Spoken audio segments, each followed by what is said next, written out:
buenas tardes a todos. De este lado del micrófono les saluda Sonia Venegas en su programa Rutas y Retos de Legalidad, en donde exploramos temas de derecho administrativo, derechos de los ciudadanos, justicia administrativa y las ramas especializadas del derecho administrativo. Anunciándoles que estamos transmitiendo en vivo desde Avenida Universidad 2219 a un costado de Ciudad Universitaria. Este día nos acompaña el actuario Eduardo Miguel Achash Iglesias para tratar el tema la participación ciudadana y la cultura de la legalidad. Buenas tardes, maestro. Bueno, muy buenas tardes, doctora. Muchas gracias por la invitación. Bien, pues me gustaría referirme a 3 líneas curriculares básicas del maestro Eduardo Miguel Achash. Él es actuario egresado de la Universidad de Anáhuac, miembro del Consejo Consultivo de Actuaría de la misma universidad, especialista en mercadotecnia directa y política, profesor en diplomados en estas materias, conferencista internacional en distintas universidades, asociaciones y foros, de las que destacan la George Washington University, Universidad Anáhuac del Norte, Universidad Iberoamericana, Benemérita Universidad Autónoma de Puebla, el Centro Interamericano de Gerencia Política, la Cumbre Mundial de Comunicación Política, la Cumbre Latinoamericana de Marketing Político, entre otros, porque realmente la lista es vasta. Y actualmente también es candidato a senador de la República. Pues mucho gusto de tenerlo por aquí, maestro. Y recordándoles también que nos pueden mandar sus mensajes, nos pueden escribir a la página de Facebook, Seminario de Derecho Administrativo, Facultad de Derecho, turno vespertino. Además, bueno, debo decir que nuestro invitado de hoy es también un gran especialista en origami estructural y origami constructivo. Desde que llegó aquí a la cabina nos ha estado deleitando con algunas de sus obras. Pues bien, maestro, le comentamos que nuestra audiencia está constituida principalmente por alumnos de la Facultad de Derecho y de otras facultades, ya que Radio Yus, canal Yus Multimedia, se encuentra asociado a una ruta universitaria, una red universitaria de radio, y nos escuchan también profesores de esta área y desde luego público en general. El tema de hoy pues es la participación ciudadana y esta cultura de legalidad. ¿Quién es un ciudadano, maestro?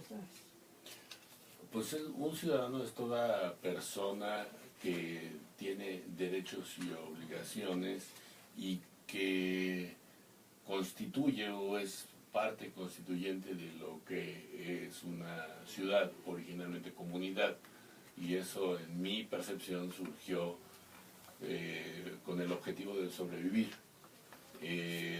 Al principio, pues cuando estábamos en la era de las cavernas, creo que no había reglas, no había leyes, y la carencia de ellas mantenían frágiles a las comunidades humanos, ¿no?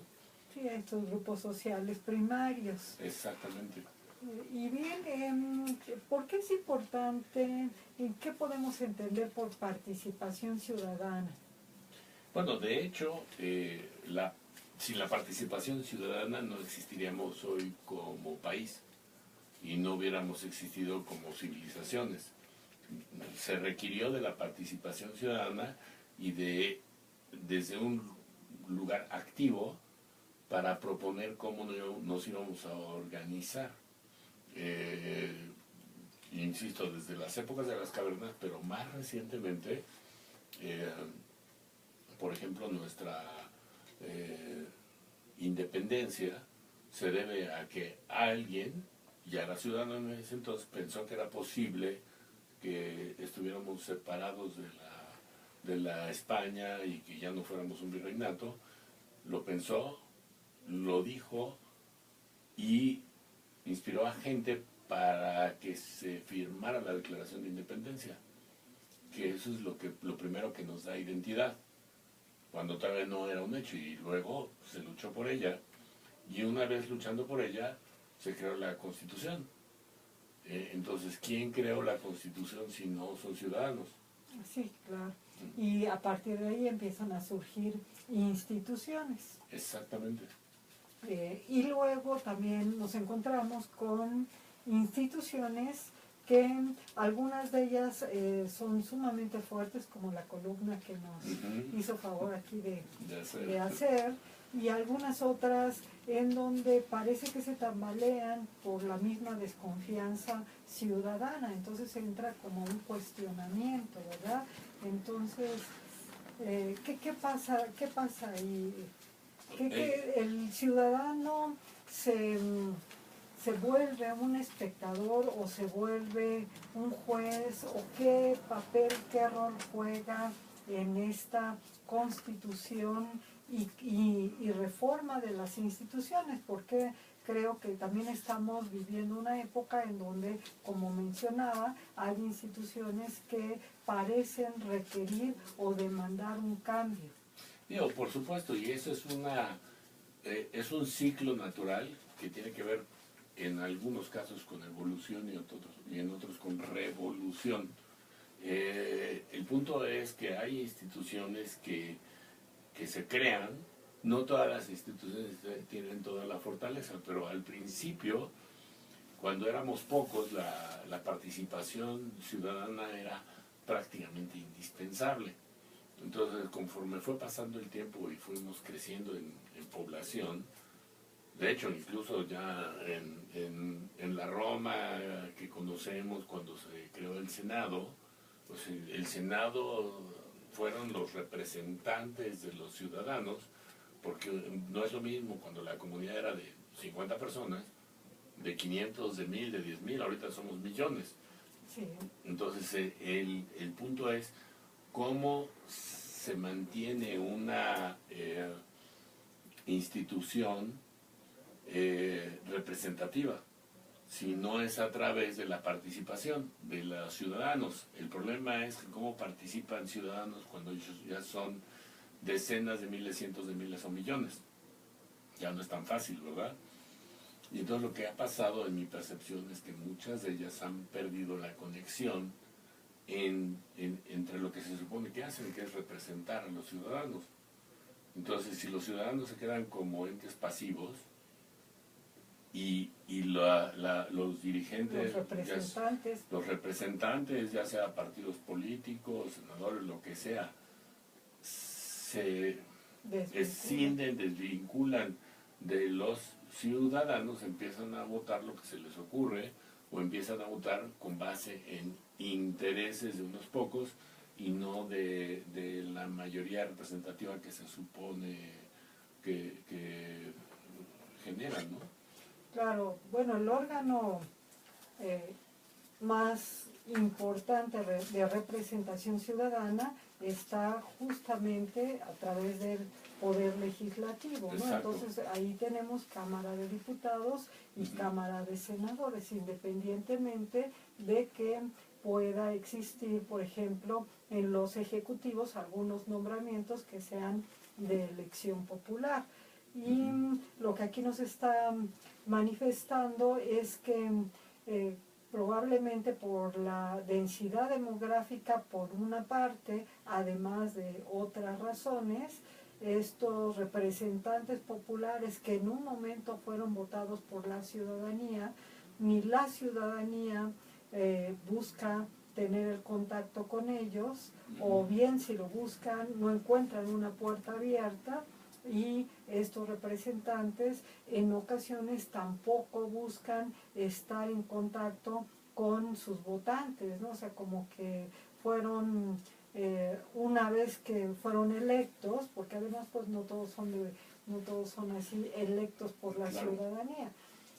Luego entonces, como que si ya no tuvieran mayor interés o no tuvieran un gran interés, vamos a decir, yo creo que siempre hay un interés por esos ciudadanos y esos votantes, y esto va creando una especie, no solamente una brecha de comunicación, sino poco a poco se puede ir tornando inclusive en un desagrado, en una falta de confianza, sobre todo cuando la ciudadanía empieza a notar que pues lo que están aprobando pues no tiene nada que ver con lo que ellos pretenderían que se aprobara, ¿no?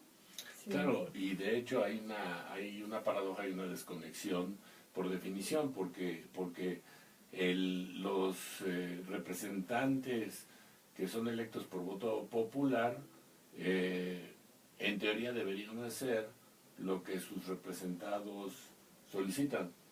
Sí. Y al principio sí buscan a eso, el voto popular, para llegar a donde quieren llegar o donde pretenden llegar.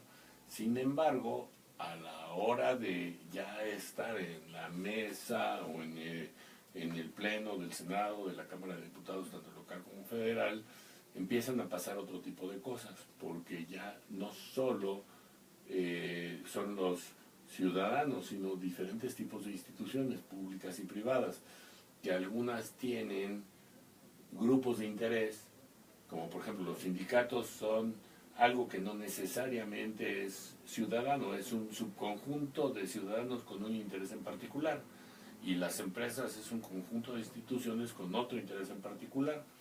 Y por ahí hay un personaje inglés, Lord Acton, que dice: el poder corrompe y el poder absoluto corrompe absolutamente. Entonces, cuando se empiezan a calar o interactuar todos estos tipos de instituciones, y ya no necesariamente simplemente ciudadanos, se empieza a hablar de intereses y a tocar intereses que pueden generar beneficios o perjuicios que no necesariamente van alineados con lo que la mayoría quiere. Esto es lo que comúnmente se llamaría el cabildeo o la lobicracia, donde Claro. se cooptan a los legisladores para orientar su opinión o la aprobación de determinados ordenamientos o la no aprobación inclusive, porque muchas veces pudiéramos estar frente a una iniciativa de ley que pueda resultar muy valiosa y benéfica para un conglomerado social, pero va en contra de los intereses económicos, por ejemplo, de alguna o de un grupo de empresas, y desafortunadamente, como dice, estos intereses económicos terminan por cooptar a algunos legisladores, y esto que es lo que va a hacer, acentuar esta brecha entre los que fueron los electores de esos representantes populares, ¿verdad? Y, Claro. y bueno, y aquí la ciudadanía, ¿qué tendría que hacer o cómo, suponiendo que se encontrara usted, maestro, frente a un grupo de electores inconformes porque pues ya no les gusta la manera en que está llevando a cabo su tarea el legislador al cual eligieron, ¿no? Porque yo creo que a muchos nos ha pasado que en las urnas pues nos convenció el discurso de tal o cual político, y ya llegado al desempeño del cargo no nos gusta o no nos gustó cuál fue el desempeño, ¿verdad? Claro. O nos desilusionó tremendamente en otros casos.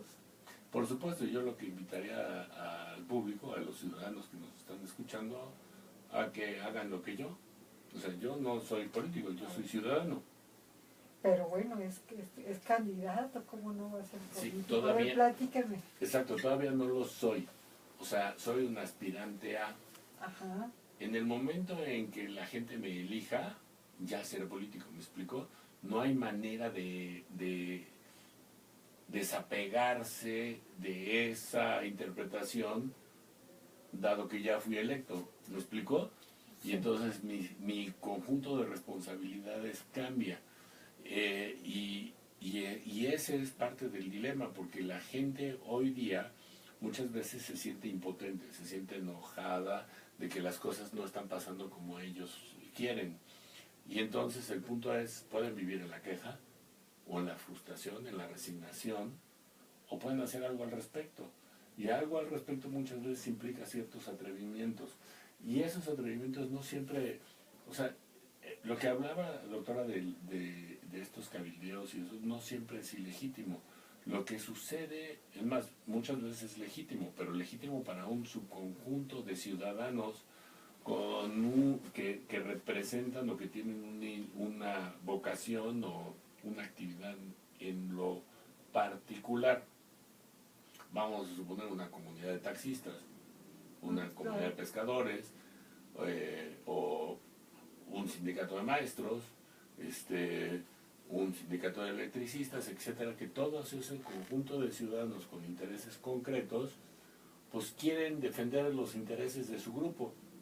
Entonces, obviamente buscan a que alguien que los represente, pero muchas veces ese representante tiene más de un interés y entonces se complica la cosa, ¿no? Porque o sea, no se puede servir a todos de la misma manera, ¿no? No, porque en una iniciativa de ley puede ser que, como mencionábamos, pueda haber intereses antagónicos, o sea, el tema que toca la ley, por poner un ejemplo así, digo, que de pronto me viene a la mente, vamos a pensar algo que tuviera que ver con desalentar el consumo del tabaco, ¿no? Claro. Entonces tocaría los intereses de las grandes tabacaleras, que son intereses económicos muy fuertes, pero también estamos hablando del derecho a la salud en nuestro país, ¿no? Y seguramente habrá también, no solamente ciudadanos en lo aislado, sino también ONGs preocupados porque se combata el tabaquismo, ¿no? Por todos los problemas que nos generan, y aquí sí definitivamente el legislador pues no pudiera encontrar un punto medio, se tiene que pronunciar o en el sentido A o en el sentido B, no puede ser así como intermedio. Ahora también eso, hay quienes, dados el tipo de intereses que tienen, como pudieran ser en este caso, en el ejemplo que ponemos, el interés económico de las tabacaleras, pues probablemente hagan una mayor presión, una mayor insistencia y una mayor presencia en los pasillos, por así decirlo de una manera nada más figurativa, ¿verdad? Claro, y si me permite poner un ejemplo parecido, pero que nos afecta más, por ejemplo, todas las empresas que se dedican a hacer agua embotellada, o refresqueras con PET, o sea, el 70% del volumen de la basura lo generan los PETs. Entonces, una iniciativa de ley que yo estaré presentando es eliminar el PET por completo del país. Ajá. ¿Para qué? Para que simplemente regresemos a lo que hacíamos antes, que era muchísimo más ecológico, y el costo de procesar la basura se reduciría a la tercera parte nada más con eso. Y obviamente eso va a afectar o puede afectar intereses, no solo de las grandes refresqueras, sino hay muchos microempresarios que embotellan agua y que le venden a restaurantes, etcétera, ¿no?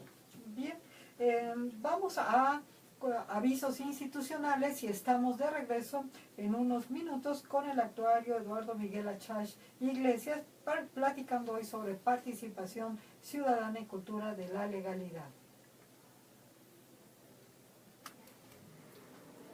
Doctora, me pregunta el maestro que si reponemos el tiempo, pero les pregunto porque no sé cómo esté de su tiempo, maestro. Terminaría como 6:20. Pues bueno, entonces estas que tienen, creo que la virtud de estar recicladas, ¿no? Llevan un reciclaje y además pues creo que también les están dando algunos otros usos, ¿no? Sí, pero de cualquier manera sigue siendo, o sea, hoy día todavía no tenemos, o sea, lo vemos en las calles, todas las calles están llenas de botellas de estas, la mayoría de la gente las tira así con la tapa puesta, compactarlas es carísimo, evitar el plástico sería mucho más ecológico, o sea, nos ahorraríamos muchísimo tiempo, dinero, esfuerzo en procesar basura. O sea, se genera más de un estadio de Azteca al día de basura. No lo reduciríamos a la tercera parte, nada más quitando pelos. Pero, y eso es un ejemplo, pero hay muchas otras leyes también parecidas que benefician a unos y perjudican a otros, ¿no? Pero, o sea, los intereses... Atenta, doctora, vamos a entrarle. Sí. Y es que hay una comodidad porque está el programa en el Face y ese continúa y continúa en alianzas institucionales. Con Sonia Venegas Álvarez.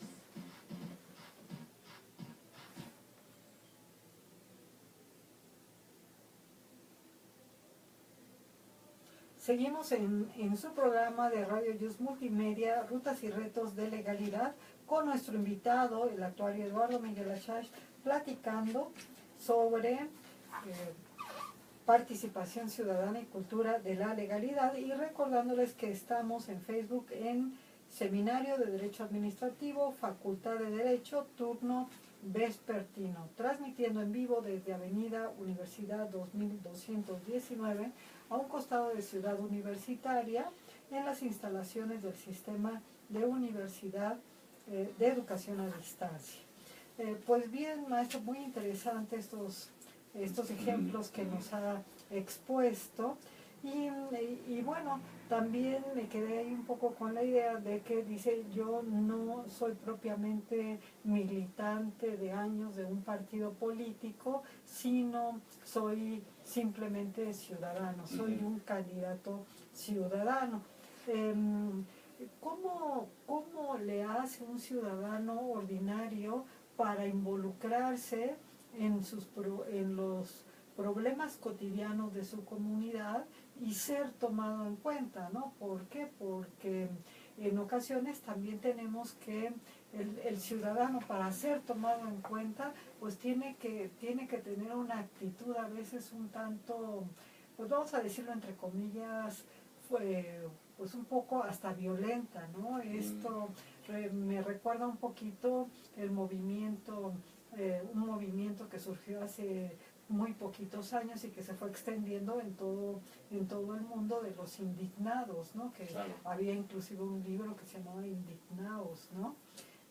¿Por qué? Porque pues el ciudadano tiene que organizarse y cerrar la calle para ser escuchado, ¿no? O una avenida y hacer una manifestación, y creo que esto pues no debiera de ser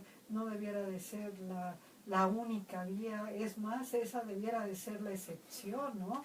Pero parece ser, bueno, queremos lograr algo, un grupo de personas que tenemos algún interés o alguna necesidad en común, y parece ser que este derecho a expresarnos es solamente el derecho a la manifestación, pues de alguna manera interfiriendo también con el derecho de otros, ¿no? Por supuesto, a mí me parece que aunque eso de hecho sí pasa, Sí. no creo que sea la manera más efectiva de hacerlo, porque al generar para sí ciertos puntos positivos, en el global de imagen pública, esa gente que hace eso genera cargas negativas en su contra. Yo creo que hay maneras mucho más creativas y productivas de alzar la voz y de generar un resultado. La mayoría de la gente que hace este tipo de manifestaciones, lo que juegan es el juego de perder. Pierdo yo y que se amuelen todos los demás, porque además no son escuchados de la debida manera. A mí una vez se me ocurría hacer el concepto de un marchódromo virtual, ¿ok? A ver, explíquenos también. ¿Cómo Sí, se en vez de agarrar y usar Reforma como el marchódromo para ser escuchados, que los medios de comunicación, llámese periódicos, etcétera, le den espacio a esa gente con tal de que no obstruyan las calles. Y entonces la gente puede tener un espacio donde pueden expresar sus propuestas, quejas, observaciones, lo que sea, y ser escuchados. En lugar tratar de hacerlo como se hace hoy día, ¿no? Que a veces hay gente que, o sea, pues hemos atestiguado que hay Sí, grupos claro. de personas que se encueran en la calle con tal de llamar la atención. Sí, sí, sí. Aunque no sé qué consiguen con eso, pero Pues yo creo que mínimo un resfriado a veces, sí, ¿no? Pero muy- sí, pero sí lo que creo es que el ciudadano que quiere generar un cambio, lo Sí. primero que tiene que tener es, él piensa que es posible. A veces lo platica con los demás. Lo que necesita hacer es arrojarse a la experiencia de hacer algo al respecto, diferente a lo que los demás están haciendo. Si algo no funciona, y los seres humanos o los ciudadanos nos la pasamos haciendo lo mismo una y otra vez y una y otra vez, y vemos que no funciona, pues hay que cambiar la estrategia y hay que hacer algo nuevo. Mahatma Gandhi cambió todo un país sin disparar una bala. Sí, ese es un ejemplo extraordinario. Así Y su es. idea también es muy buena, esta del marchódromo virtual, pues me parece muy, muy interesante. Yo tengo la idea de que el ciudadano participa cuando tiene alguna necesidad apremiante o cuando siente que algún derecho se le está vulnerando solamente. Claro. Pero desde mi perspectiva creo que debiéramos de concientizar también a la ciudadanía, a nuestros estudiantes, para aquellos que ejercemos la docencia también, de tener una participación un poquito más permanente, Claro. más activa, porque yo creo que como en todo, ¿no? Si no lo hacemos e intentamos hacerlo alguna vez cuando sentimos vulnerado ese derecho, cuando sentimos esa necesidad, pues las más de las veces no sabemos cómo. ¿Usted qué opina al respecto, maestro? No solo no sabemos cómo, muchas veces no sabemos dónde, porque vamos a quejarnos con alguien que no puede hacer, no tiene el poder para hacer algo al respecto. Entonces hay que saber con quién quejarse, para empezar, ¿no? Y ese alguien tiene que ser alguien que tenga al menos suficiente poder como para poder hacer un cambio, o al menos que tiene un micrófono para poder hacer que ese mensaje se replique y que yo contagie a gente. Y hay muchas cosas donde las leyes sí han podido cambiar con base en gente que hace un movimiento y dice, vamos a hacer esto para que esta ley cambie de esta manera, ¿no? Y entonces obtiene firmas de personas que se suman a esa causa. Hay algunas maneras de hacerlo de manera efectiva, pero también hay que entender qué tipo de país somos, ¿no? Por ejemplo, por ahí hay un comunicador que juntó 6 millones de firmas para eliminar a los senadores, ¿no? Y la verdad, el punto es que hay que entender que la diferencia entre un país como Inglaterra y un país como México. México está constituido por estados, cada uno es libre y soberano, entonces los senadores representan a estados y el punto es para mantener la cohesión entre Tlaxcala y el Estado de México, que son estados muy, muy diferentes y que no se chispe, o Yucatán, que no se chispen de la federación y que quieran ser países aparte, como Guatemala ya lo hizo hace mucho tiempo, pues realmente para eso se necesitan los senadores, ¿no?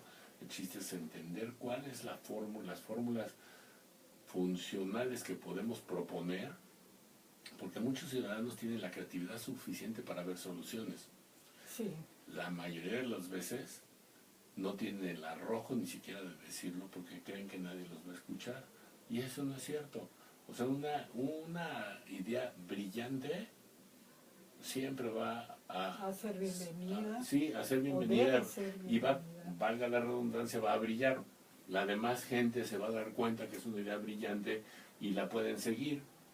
Sí. El punto de lo que nos falta a los ciudadanos muchas veces es empoderamiento. Darnos cuenta que nuestra voz cuenta, puede contar, pero va a contar solo si me atrevo a usar mis cuerdas vocales y expresarlo en voz alta. A ejercer este derecho a la libre opinión, la manifestación de las ideas.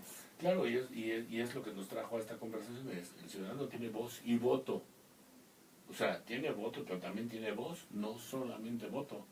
Claro, y además el voto del ciudadano, en verdad, pues es solamente de manera periódica, ¿no? ¿Por qué? Exacto. Porque estamos organizados, como bien lo señalaba al inicio del programa, a través de instituciones, en un Estado constitucional de derecho, en donde, pues bueno, a través de este mecanismo jurídico, que también es el voto, se eligen a los representantes, Claro, pero no sé, esto es periódico. claro. Entonces la representatividad pues ya estará en quienes nos representen, ¿no? Y bueno, recordando en esto que manifestaba de estados que de pronto quieran separarse y constituirse como un país en lo aislado, pues México también ya ha tenido esa manifestación de algunos estados querer en un momento dado, sobre todo en épocas de bonanza económica, tratar de decir, pues bueno, ¿por qué no nos independizamos, no? Y además es algo que está pasando a nivel mundial. O sea, han oído voces de que California se quiere independizar porque a California solito creo que sería la quinta economía del mundo. Entonces se quiere independizar, como Cataluña también, y como pues ahora los británicos con el Brexit, y se quieren bueno, ya se salieron de la Unión Europea. Realmente el punto es que lo que nos cohesiona, por supuesto que son las leyes, ¿no? Sí. O sea, y esa cultura de legalidad, yo diría, si se queda nada más en legalidad, va a terminar por fenecer. O sea, lo que se requiere, además de legalidad, justicia. Porque puede ser legal, pero no justo. Entonces, claro. si realmente los ciudadanos sienten que no es justo, eso tarde o temprano se va a romper. Sí, yo creo que aquí hay varios aspectos a puntualizar y nos gustaría escuchar su opinión, porque sí es verdad, yo creo que ha tocado un punto muy interesante en donde pues los ordenamientos, las leyes tienen que ser justas, ¿no? Deben de tratar de velar pues por los intereses de la comunidad, de la mayoría también, ¿no? Entonces, el desconocimiento de la ley, pues primero tenemos ese aspecto, el desconocimiento de la ley, de la norma, que eso Claro. también sucede mucho. Y por otro lado, el tema, que es uno de los temas más álgidos en nuestro sistema, que es la impunibilidad, ¿no? El hecho de que no funcionen las leyes cuando tienen que funcionar, y esto provoca enojo en el ciudadano, yo creo, porque si un ciudadano se acerca, dice, bueno, en este tipo, frente a esta necesidad en concreto, ¿qué es lo que tengo que hacer? ¿Cómo puedo proceder? Se toma a lo mejor el tiempo de leer la ley, de entrar en ella, y trata de seguirlo como si fuera una especie de ruta, una Claro. especie de mapa, y de pronto resulta que no funciona, ¿no? No, los mecanismos nada más no son como dice la ley que son, no Claro. funcionan. Entonces yo creo que también hacer que impere la ley, creo que es muy importante, pero pues las leyes, estoy totalmente de acuerdo con usted, maestro Chávez, es que la ley deba de tender a la justicia, aun cuando, pues bueno, esto daría más bien para un tema de filosofía, que es lo justo y no lo... Claro. Pero yo creo que como los elefantes, ¿no? O sea, sabemos, a lo mejor no los que no somos especialistas no lo podemos definir, pero sí sabemos cuándo está y cuándo no está. Claro, yo lo que apuntaría aquí es que la ley es imperfecta, porque lo que usted apuntaba hace un rato de la mayoría es el 51% y la minoría es el 49%, pero si somos 120 millones de habitantes, el 49% son 59.999.999 habitantes que van a estar inconformes. Sí. Entonces la ley tiene que tener más refinamientos para que haya apartados de la ley para que satisfagamos a la mayoría de mayorías y de minorías posibles. No sé si haga sentido claro. lo que digo. Sí, muy claro. Eso obviamente por un lado. Pero por otro lado, lo que pasa particularmente en México, la ley es imperfecta, no solo en eso, sino que le faltan dientes a la ley, por decirlo así. O sea, hoy día, por ejemplo, los legisladores, ellos mismos se autorizan bonos de meses. Sí, Los ministros de la Suprema Corte de Justicia, ellos mismos También. se autoautorizan sus propios bonos. Y el Poder Ejecutivo igual, y no hay alguien, no hay una autoridad que observe eso y que lo califique. Y la autoridad, ¿sabe cuál tiene que ser? Justamente el ciudadano. El ciudadano tiene que tener la manera de calificar a sus autoridades, y eso es lo que debería dar un indicio de si merece bono o no, o si merece que lo corran. Hay legisladores que atienden el 20% de las sesiones. no. Evidentemente, en cualquier empresa con 3 faltas, adiós, y ni siquiera tiene la empresa la obligación de pagar una liquidación. Con los legisladores tendría que ser igual. O sea, si un legislador no acude a las sesiones, Y no hace su trabajo. no hace su trabajo, debe perder su puesto. Sí, creo O sea, que en eso estamos totalmente de acuerdo, pero como bien lo apunta, como el legislador legisla sobre sí mismo, Exacto. pues en ocasiones trata de proteger malas prácticas, ¿no? Y yo para eso estoy aquí. Yo estoy entrando y me voy a aventar este tiro precisamente porque lo que quiero es, tanto el Poder Ejecutivo como el Legislativo como el Judicial requieren de ciertas reglas que sean entendibles para todo el mundo, incluidos ellos mismos, para que se den cuenta que ellos tienen una responsabilidad, y si no cumplen con su responsabilidad van para afuera, tan sencillo como eso. Y obviamente incluido yo si es que me eligen, ¿no? Pero el punto es ese, ¿cómo aseguramos que haya rendición de cuentas? Claro, actualmente pues tenemos desde el punto de vista institucional también pues la Auditoría Superior de la Federación, que se encarga de estas situaciones, pero como bien lo señala, o sea, también si la norma que ellos mismos, esta autodeterminación que tienen de Claro. su presupuesto, simplemente lo manifiestan de que pues tienen, una vez que se les ha autorizado el presupuesto, pues ellos deciden cómo distribuirlo, ¿no? Y si se toma la decisión a través de la vía formal que existe de ese tipo de prebendas, ese tipo de bonos, pues Claro. digamos, ellos están acatando lo que dice la norma, ¿no? Una norma y además, que se echa exacto. en la medida. Y además yo tengo entendido que la Auditoría Superior no tiene dientes para correr a un legislador que no va a su trabajo, o que va y está en su No, oficina no. y simplemente ni se entera de las leyes que vota.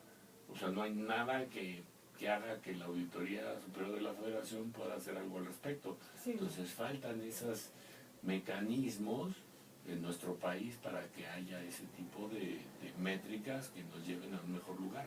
Ujú. ¿Y cómo se relacionaría la cultura de la legalidad con la participación ciudadana, maestro Chachi? Pues precisamente ese es el punto. O sea, evidentemente hay muchas cosas que son legales, más bien que no son ilegales, ¿me explico? Sí, Y el ciudadano que observa y que sabe que está mal, o sea, si el ciudadano se queda como testigo pasivo, las cosas no van a cambiar. Y en términos de la cultura de la legalidad, uno de los problemas más graves de bestia, ¿por qué? Porque el sistema llega un ministerio público, tengo que esperar 10 horas, y el mismo tipo de ministerio público está diciendo, pero pues ¿para qué? Para ahorrarse del trabajo, de tener que estarse toda la noche. Digo, pero ¿para qué va usted a hacer esto? Y nada más se va a meter en problemas, y luego lo van a perseguir y todo este rollo, ¿no? Entonces, Sí.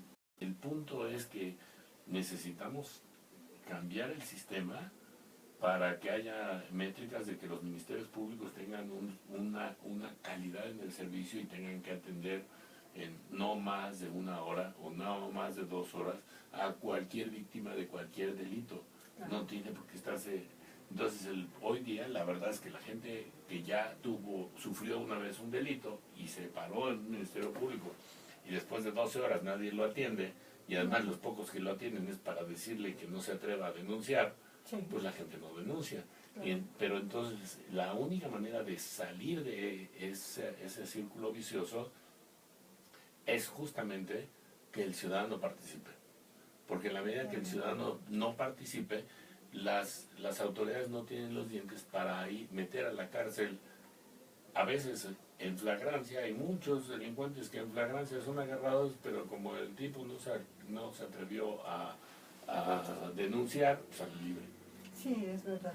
Bueno, pues vamos a un corte para escuchar avisos institucionales y estamos de regreso en unos minutos con ustedes, esta vez entrevistando al maestro Miguel Eduardo Ashash. Sí, Eduardo Achach, es conocido como Eduardo Achach. Pero sí, sí es cierto, sí pasa mucho eso, ¿no? Los ciudadanos son muy apáticos, a veces somos muy apáticos. Y muchas veces esa apatía, yo creo que a veces es un tanto cultural y otro tanto es porque, como bien nos dice, nos ha ido mal, ¿no? Fuimos a víctimas de un Igual entro en el siguiente bloque. Vamos al Ministerio Público y no ganamos nada. Y no pierdas tu tiempo, o sea, no perdemos el tiempo.